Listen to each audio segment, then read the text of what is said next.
ਸੋ ਜੋ ਸ੍ਰੀ ਜਪਜੀ ਸਾਹਿਬ ਜੀ ਦੀ ਬਾਣੀ ਹੈ ਉਹਦੀ ਉਥਾਨਕ ਇਸ ਪ੍ਰਕਾਰ ਹੈ ਕਿ ਜੋ ਸ੍ਰੀ ਜਪਜੀ ਸਾਹਿਬ ਜੀ ਦੀ ਬਾਣੀ ਹੈ, ਕਈ ਬਾਣੀਆਂ ਹਨ, ਜਿਵੇਂ ਸ੍ਰੀ ਸੁਖਮਨੀ ਸਾਹਿਬ ਹੈ, ਉਹਦੀ ਉਥਾਨਕਾ ਆਉਂਦੀ ਹੈ ਕਿ ਸਤਿਗੁਰੂ ਪਾਤਸ਼ਾਹ ਜੀ ਨੇ, ਵਿਸਥਾਰ ਵਿੱਚ ਮੈਂ ਨਹੀਂ ਜਾਣਦਾ, ਪਰ ਕਿਹੜੀ ਜਗ੍ਹਾ 'ਤੇ ਉਚਾਰਨ ਕੀਤੀ ਗਈ, ਸ੍ਰੀ ਰਾਮਸਰ ਸਾਹਿਬ ਵਿਖੇ ਸਰੋਵਰ ਦੇ ਕੰਢੇ 'ਤੇ, ਹੁਣ ਵੀ ਉੱਥੇ ਗੁਰਦੁਆਰਾ ਸਾਹਿਬ ਸੁਭਾਇਮਾਨ ਹੈ, ਜਿੱਥੇ ਸ੍ਰੀ ਗੁਰੂ ਅਰਜਨ ਦੇਵ ਜੀ ਮਹਾਰਾਜ ਜੀ ਨੇ ਸੁਖਮਨੀ ਸਾਹਿਬ ਜੀ ਦਾ ਬਾਣੀ ਉਚਾਰਨ ਕੀਤਾ।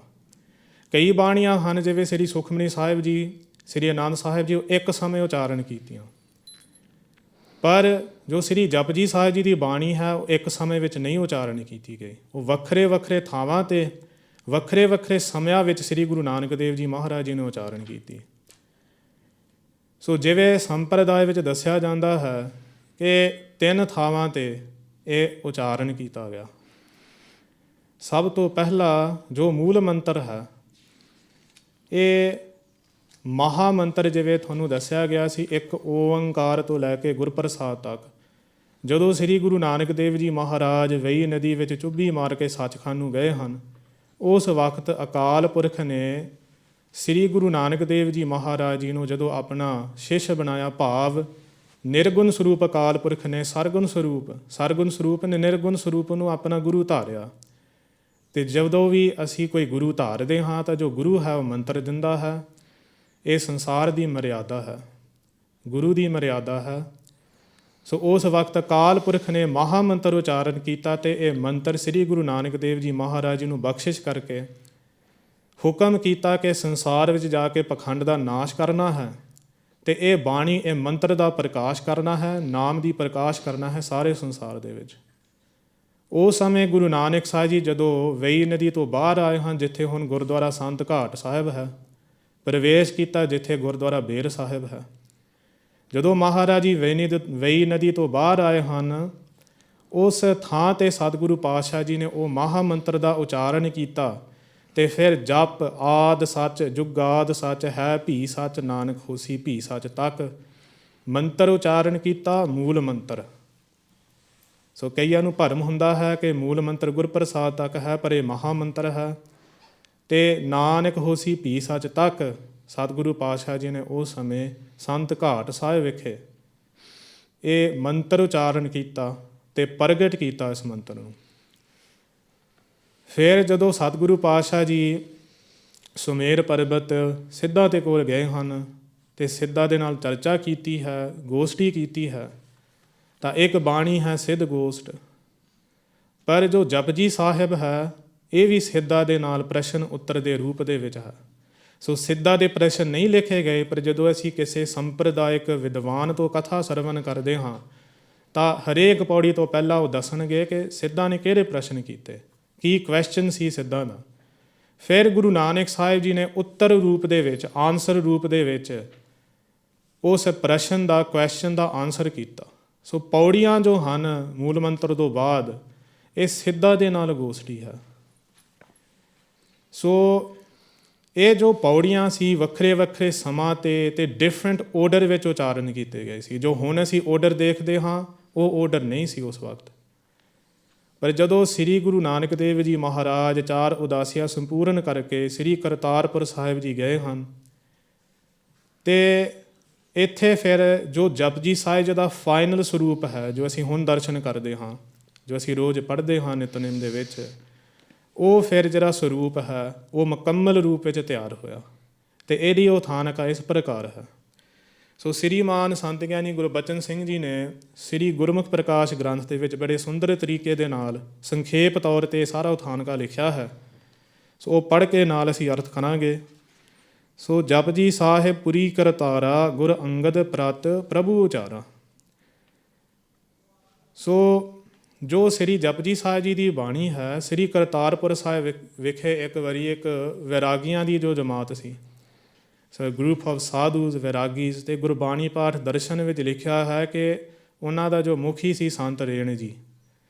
ਸੋ ਜਦੋਂ ਅਸੀਂ ਸ੍ਰੀ ਨਾਨਕ ਪ੍ਰਕਾਸ਼ ਪੜ੍ਹਦੇ ਹਾਂ ਤਾਂ ਉਹਦੇ ਵਿੱਚ ਆਉਂਦਾ ਹੈ ਕਿ ਜਦੋਂ ਸਤਿਗੁਰੂ ਪਾਤਸ਼ਾਹ ਜੀ ਸੱਚਾ ਸੌਦਾ ਦਾ ਜੋ ਕੌਤਕ ਹੈ, ਜਦੋਂ ਸੱਚੇ ਪਾਤਸ਼ਾਹ ਜੀ ਨੇ ਲੰਗਰ ਦੀ ਪ੍ਰਥਾ ਆਰੰਭ ਕੀਤੀ ਹੈ ਤਾਂ ਉਹਨਾਂ ਮਹਾਂਪੁਰਸ਼ਾਂ ਵਿੱਚੋਂ ਜੋ ਪ੍ਰਮੁੱਖ ਸੀ ਉਹਨਾਂ ਦਾ ਨਾਮ ਸੀ ਸੰਤ ਰੇਣ ਜੀ।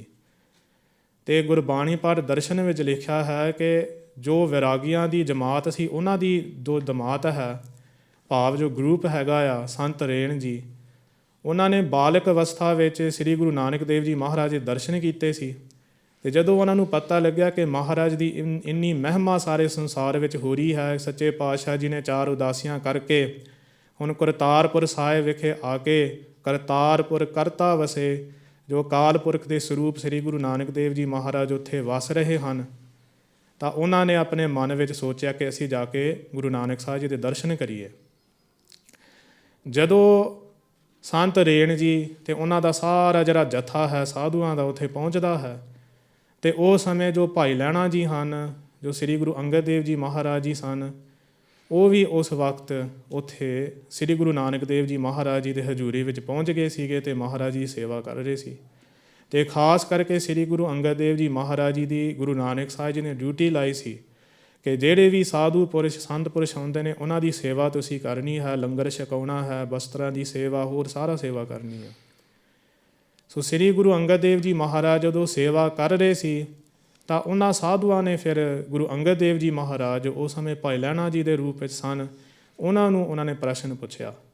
ਉਹਨਾਂ ਦੇ ਮਨ ਵਿੱਚ ਸੀ ਕਿ ਗੁਰੂ ਨਾਨਕ ਸਾਹਿਬ ਜੀ ਦੇ ਦੇਖੋ ਕਿੰਨੇ ਸਿੱਖ ਹਨ, ਅਤੇ ਜਿਵੇਂ ਕਿਸੇ ਨੂੰ ਆਪਣਾ ਸਿੱਖ ਬਣਾਈਦਾ ਹੈ ਤਾਂ ਫਿਰ ਮੰਤਰ ਦੇਈਦਾ ਹੈ। ਅਤੇ ਉਹਨਾਂ ਨੇ ਫਿਰ ਭਾਈ ਲਹਿਣਾ ਜੀ ਨੂੰ ਪੁੱਛਿਆ ਕਿ ਜੋ ਮਹਾਮੰਤਰ, ਮੂਲ ਮੰਤਰ, ਗੁਰ ਮੰਤਰ ਅਤੇ ਮਾਲਾ ਮੰਤਰ ਇਹ ਤੁਹਾਨੂੰ ਮਿਲੀਆਂ ਹਨ ਕਿ ਨਹੀਂ। ਸੋ ਜਿਵੇਂ ਤੁਹਾਨੂੰ ਪਹਿਲਾਂ ਵੀ ਦੱਸਿਆ ਗਿਆ, ਜੋ ਬੀਜ ਮੰਤਰ ਹੈ ਉਹ 1 ਓਂਕਾਰ, ਜੋ ਮਹਾਮੰਤਰ ਹੈ ਉਹ 1 ਓਂਕਾਰ ਤੋਂ ਲੈ ਕੇ ਗੁਰਪ੍ਰਸਾਦ ਤੱਕ, ਜੋ ਮੂਲ ਮੰਤਰ ਹੈ ਉਹ ਨਾਨਕ ਹੋਸੀ ਭੀ ਸੱਚ ਤੱਕ, ਅਤੇ ਜੋ ਗੁਰ ਮੰਤਰ ਹੈ ਉਹ ਵਾਹਿਗੁਰੂ। ਅਤੇ ਇਹ ਜੋ ਮੰਤਰ ਹਨ ਸ੍ਰੀ ਗੁਰੂ ਨਾਨਕ ਦੇਵ ਜੀ ਮਹਾਰਾਜ ਜੀ ਦੇ ਸਮੇਂ ਤੋਂ ਹੀ ਸਿੱਖਾਂ ਨੂੰ ਪ੍ਰਾਪਤ ਹੁੰਦੀਆਂ ਰਹੀਆਂ ਹਨ। ਹੁਣ ਵੀ ਜਦੋਂ ਅਸੀਂ ਅੰਮ੍ਰਿਤ ਦੀ ਦਾਤ ਪੰਜਾਂ ਪਿਆਰਿਆਂ ਤੋਂ ਲੈਂਦੇ ਹਨ ਤਾਂ ਇਹ ਗੁਰਮੰਤਰ ਅਤੇ ਮੂਲ ਮੰਤਰ ਦੀ ਦਾਤ ਮਿਲਦੀ ਹੈ। ਅਤੇ ਉਸ ਸਮੇਂ ਵੀ ਜਦੋਂ ਵੀ ਕੋਈ ਗੁਰਸਿੱਖ ਸ੍ਰੀ ਗੁਰੂ ਨਾਨਕ ਦੇਵ ਜੀ ਪਾਸੋਂ ਚਰਨ ਪੌਲ ਦੀ ਦਾਤ ਪ੍ਰਾਪਤ ਕਰਦਾ ਸੀ, ਉਸ ਵਕਤ ਇਹ ਮੰਤਰ ਦਿੱਤੇ ਜਾਂਦੇ ਸਨ। ਸੋ ਭਾਈ ਲਹਿਣਾ ਜੀ ਨੇ ਫਿਰ ਉਹਨਾਂ ਸਾਧੂਆਂ ਨੂੰ ਕਿਹਾ ਕਿ ਹਾਂਜੀ, ਸਾਨੂੰ ਮੂਲ ਮੰਤਰ ਗੁਰ ਮੰਤਰ ਮਿਲਿਆ ਹੈ ਪਰ ਮਾਲਾ ਮੰਤਰ ਨਹੀਂ ਮਿਲਿਆ। ਸੋ ਜੋ ਮਾਲਾ ਮੰਤਰ ਹੈ ਅਸੀਂ ਸ੍ਰੀ ਗੁਰੂ ਨਾਨਕ ਦੇਵ ਜੀ ਮਹਾਰਾਜ ਜੀ ਕੋਲੋਂ ਬੇਨਤੀ ਕਰਕੇ ਅਸੀਂ ਪਤਾ ਕਰਦੇ ਹਾਂ। ਉਸ ਵਕਤ ਫਿਰ ਭਾਈ ਲਹਿਣਾ ਜੀ ਨੇ ਸ੍ਰੀ ਗੁਰੂ ਨਾਨਕ ਦੇਵ ਜੀ ਮਹਾਰਾਜ ਜੀ ਕੋਲ ਜਾ ਕੇ ਬੇਨਤੀ ਕੀਤੀ, ਅਤੇ ਮਹਾਂਪੁਰਸ਼ ਇਸ ਪ੍ਰਕਾਰ ਲਿਖਦੇ ਹਨ ਕਿ ਜੋ ਜਪਜੀ ਸਾਹਿਬ ਜੀ ਦੀ ਬਾਣੀ ਹੈ, ਨੰਬਰਵਾਰ ਪੌੜੀਆਂ ਬਣਵਾਈ, ਪੂਰੇ ਕਾ ਕੀਆ ਸਭ ਪੁਰਾਈ, ਗੁਰ ਅੰਗਦ ਜੀ ਸੇਵਾ ਕਰਹੀ, ਗੁਰ ਨਾਨਕ ਆਗਿਆ ਮਨ ਥਿਰਹੀ। ਜੋ ਸ੍ਰੀ ਗੁਰੂ ਅੰਗਦ ਦੇਵ ਜੀ ਮਹਾਰਾਜ ਆਪਣਾ ਮਨ ਨੂੰ ਸਥਿਰ ਕਰਕੇ ਸ੍ਰੀ ਗੁਰੂ ਨਾਨਕ ਦੇਵ ਜੀ ਮਹਾਰਾਜ ਜੀ ਦੇ ਆਗਿਆ ਵਿੱਚ ਰਹਿ ਕੇ ਸੇਵਾ ਕਰਦੇ ਸਨ। ਵੈਰਾਗੀ ਜਮਾਤ ਆਈ 1 ਵਾਰੀ, ਮਾਲਾ ਮੰਤਰ ਬੂਝਿਓ ਤਿਨ ਭਾਰੀ। ਜਿਹੜੇ ਵੈਰਾਗੀਆਂ ਦੀ ਜਮਾਤ ਹੈ ਉਹ ਭਾਈ ਲਹਿਣਾ ਜੀ ਕੋਲ ਆ ਕੇ ਇੱਕ ਵਾਰੀ ਉਹਨਾਂ ਨੇ ਬੂਝੇ ਦਾ ਭਾਵ ਪੁੱਛਿਆ ਕਿ ਤੁਹਾਡਾ ਮਾਲਾ ਮੰਤਰ ਕੀ ਹੈ। ਸ੍ਰੀ ਅੰਗਦ ਗੁਰੂ ਨਾਨਕ ਪੁਛਾਏ, ਸਤਿਗੁਰ ਜਪ ਸਾਹਿਬ ਮੁਖ ਗਾਏ। ਉਸ ਵਕਤ ਫਿਰ ਜਾ ਕੇ ਸ੍ਰੀ ਗੁਰੂ ਅੰਗਦ ਦੇਵ ਜੀ ਮਹਾਰਾਜ ਜੀ ਨੇ ਸ੍ਰੀ ਗੁਰੂ ਨਾਨਕ ਦੇਵ ਜੀ ਮਹਾਰਾਜ ਨੂੰ ਬੇਨਤੀ ਕੀਤੀ ਕਿ ਮਹਾਰਾਜ ਮਾਲਾ ਮੰਤਰ ਕੀ ਹੈ। ਤਾਂ ਉਸ ਵਕਤ ਫਿਰ ਸ੍ਰੀ ਗੁਰੂ ਨਾਨਕ ਦੇਵ ਜੀ ਮਹਾਰਾਜ, ਜੋ ਇਹ ਪੌੜੀਆਂ ਦਾ ਖਜ਼ਾਨਾ ਸੀ ਜਪਜੀ ਸਾਹਿਬ ਜੀ ਦਾ, ਉਹ ਸ੍ਰੀ ਗੁਰੂ ਅੰਗਦ ਦੇਵ ਜੀ ਮਹਾਰਾਜ ਜੀ ਨੂੰ ਬਖਸ਼ਿਸ਼ ਕੀਤਾ ਅਤੇ ਨੰਬਰਵਾਰ ਪੌੜੀਆਂ ਬਣਵਾਈ। ਕਿ ਨੰਬਰਵਾਰ ਭਾਵ ਓਰਡਰ ਦੇ ਵਿੱਚ ਇਹ ਜੋ ਪੌੜੀਆਂ ਹਨ ਸ੍ਰੀ ਗੁਰੂ ਅੰਗਦ ਦੇਵ ਜੀ ਮਹਾਰਾਜ ਜੀ ਨੇ ਕੀਤੀਆਂ।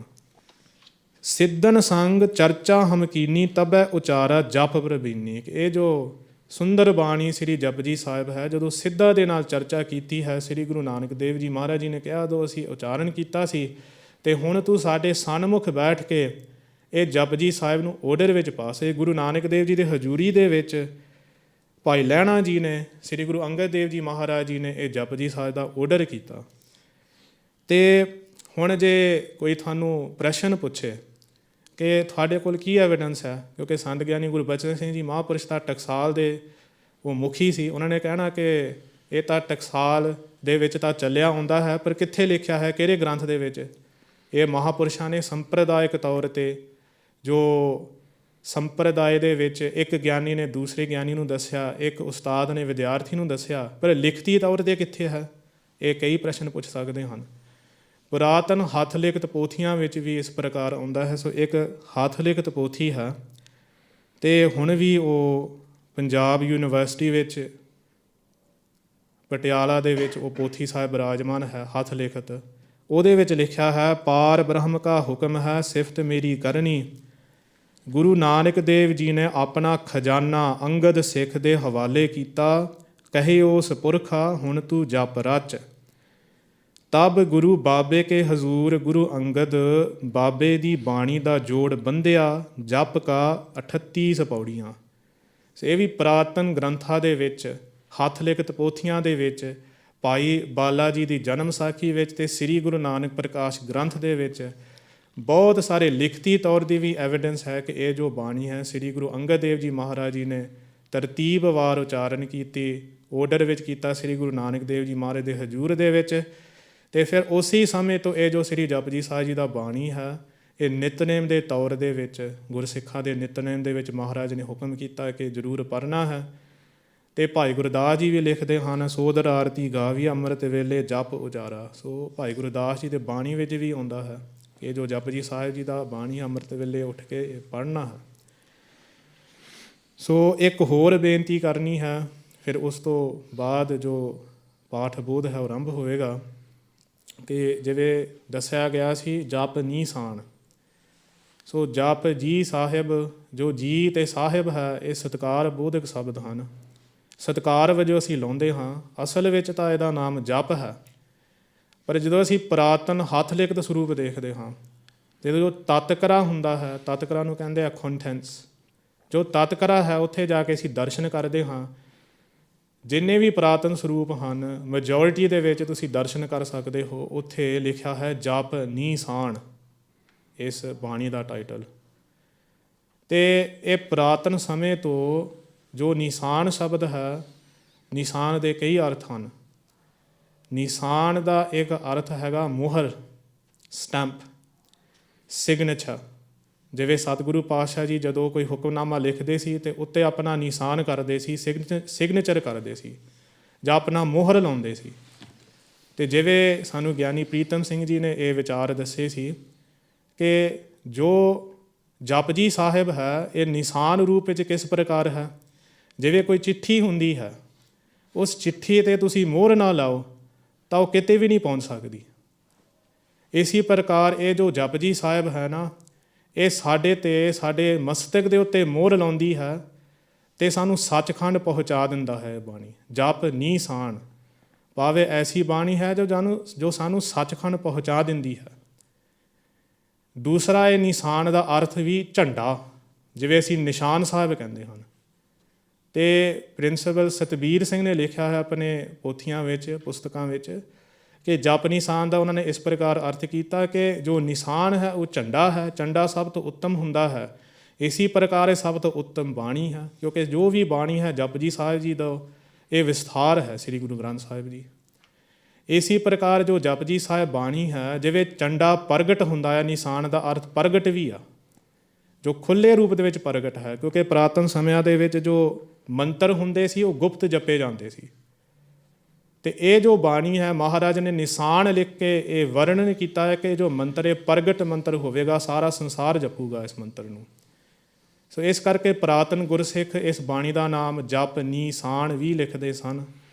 ਅਤੇ ਜਪਜੀ ਸਾਹਿਬ ਜੀ ਦੇ ਜੋ 38 ਪੌੜੀਆਂ ਹਨ, 38 ਪੌੜੀਆਂ, ਅਤੇ ਮੂਲ ਮੰਤਰ ਅਤੇ ਜਿਹੜਾ ਸਲੋਕ ਹੈ ਪਵਨ ਗੁਰੂ ਪਾਣੀ ਪਿਤਾ, ਇਹਨਾਂ ਨੂੰ ਐਡ ਕਰਕੇ ਜੋ ਇਹ ਬਾਣੀ ਹੈ 40 ਪੌੜੀਆਂ ਦਾ ਬਣ ਜਾਂਦਾ ਹੈ। ਅਤੇ ਜਪਜੀ ਸਾਹਿਬ ਦੇ ਵਿੱਚ 4983 ਲੈਟਰਸ, ਅੱਖਰ ਆਉਂਦੇ ਹਨ। ਅਤੇ ਇਹਦੇ ਵਿੱਚ ਜੋ ਨਾਨਕ ਪਦ ਹੈ ਉਹ 30 ਵਾਰੀ 30 ਟਾਈਮਸ ਆਉਂਦਾ ਹੈ। ਅਤੇ ਕਈ ਪੌੜੀਆਂ ਦੇ ਵਿੱਚ ਨਹੀਂ ਆਉਂਦਾ ਜੋ ਨਾਨਕ ਪਦ ਹੈ। ਅਤੇ 21st ਅਤੇ 27th ਪੌੜੀ ਦੇ ਵਿੱਚ ਜੋ ਨਾਨਕ ਪਦ ਹੈ 2 ਵਾਰੀ ਆਉਂਦਾ ਹੈ। ਅਤੇ ਜੋ ਸਾਡੇ ਵਰਨਮਾਲਾ ਹੈ ਸੋ ਉਹਦੇ ਵਿੱਚ 35 ਅੱਖਰ ਆਉਂਦੇ ਨੇ। ਸ੍ਰੀ ਗੁਰੂ ਨਾਨਕ ਦੇਵ ਜੀ ਮਹਾਰਾਜ ਜੀ ਨੇ ਜਪਜੀ ਸਾਹਿਬ ਜੀ ਦੀ ਬਾਣੀ ਦੇ ਵਿੱਚ 35 ਅੱਖਰਾਂ ਵਿੱਚੋਂ ਜੋ 32 ਅੱਖਰ ਹਨ ਉਹ ਵਰਣਨ ਕੀਤੇ, ਯੂਜ਼ ਕੀਤੇ ਨੇ। ਪਰ ਜੋ ਨਿਆ, ਯਈਆ ਅਤੇ ngੰਗਾ ਇਹ ਨਹੀਂ ਇਸ ਜਪਜੀ ਸਾਹਿਬ ਦੇ ਬਾਣੀ ਵਿੱਚ ਯੂਜ਼ ਕੀਤਾ। ਬਾਕੀ ਸਾਰੇ ਅੱਖਰ ਜੋ ਹਨ ਸ੍ਰੀ ਜਪਜੀ ਸਾਹਿਬ ਜੀ ਦੀ ਬਾਣੀ ਵਿੱਚ ਮਹਾਰਾਜ ਨੇ ਵਰਣਨ ਕੀਤੇ ਹਨ। ਸੋ ਭੁੱਲਾਂ ਚੁੱਕਾਂ ਮਾਫ਼ ਕਰਨੀਆਂ। ਆਓ ਹੁਣ ਪਾਠ ਬੋਧ ਆਰੰਭ ਕਰਨ ਤੋਂ ਪਹਿਲਾਂ ਜੋ ਮੂਲ ਮੰਤਰ ਦੇ ਜਾਪ ਹਨ ਉਹ ਅਸੀਂ ਸਰਵਨ ਕਰੀਏ। ਵਾਹਿਗੁਰੂ ਜੀ ਕਾ ਖਾਲਸਾ, ਵਾਹਿਗੁਰੂ ਜੀ ਕੀ ਫਤਿਹ।